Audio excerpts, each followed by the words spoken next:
Irmãos e irmãs, na nossa fria lógica,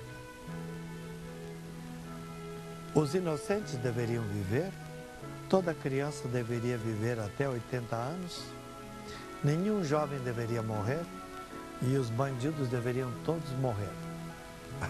É o que se ouve por aí. Entrevistas de televisão, programas de televisão, de rádio. Mata o bandido, acaba com esses bandidos, sem vergonha, salafrários. E insuflam ódio. E quando alguém por acaso defende direitos humanos, está defendendo direito de bandido. Está na Bíblia. É para tentar converter e perdoar um bandido e não matá-lo, porque Deus não quer a morte do pecador, mas sim que se converta e viva. Eu nunca vou entender, explicar para uma mãe o assassinato da filha dela. E também não adianta dizer para ela, Deus cria e cuida, ela não vai aceitar isso. Não agora que a ferida está muito aberta, talvez mais tarde. Mas o fato de eu não saber explicar, nem saber o que fazer com a dor, e eu leio agora no quadro, no TP, para ficar mais claro, o fato de eu não saber o que fazer com a dor, com a cruz e com a morte, não significa que Deus não saiba. Eu não sei explicar a cruz, mas um dia alguém vai entender. O que eu sei é que a semente vai para debaixo da terra, mas depois produz milhares de outras sementes e não morrem em vão. Lembro-me de um amigo meu que ficou cego aos 17 anos por uma bactéria que se instalou nos olhos. Um rapaz bonito, até hoje.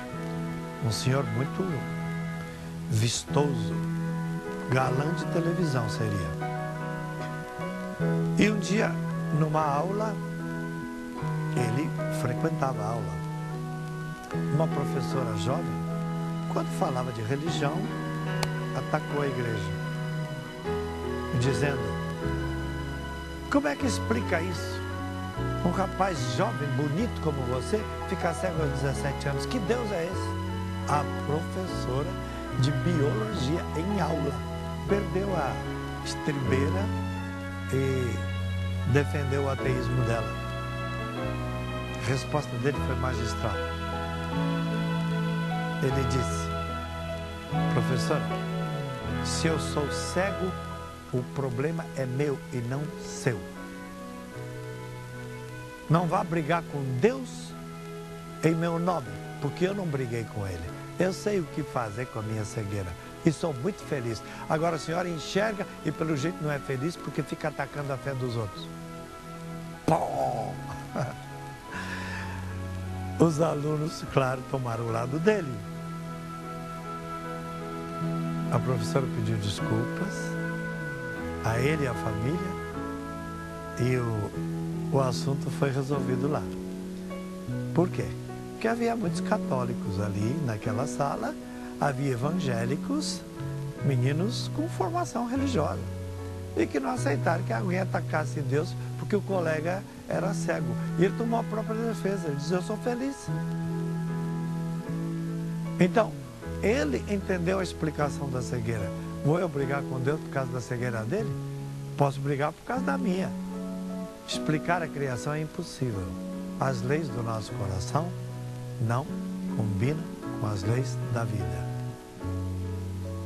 E aí eu leio o TP e concluo dizendo assim: o fato de eu não conseguir entender as leis da vida não significa que elas são ruins.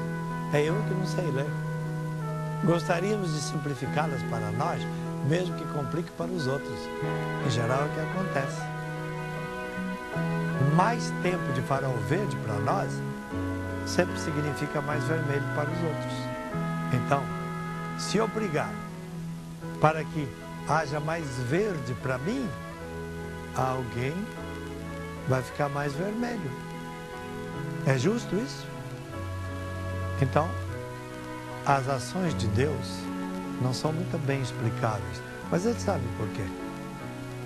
É por isso que a igreja ensina a divina providência e a conformidade com ela, porque a longo prazo o amor explica e para aqueles que confiam em Deus, tudo concorre para o bem, diz São Paulo. Fácil não é, mas é bonito quando a gente crê. Fiquem com Deus.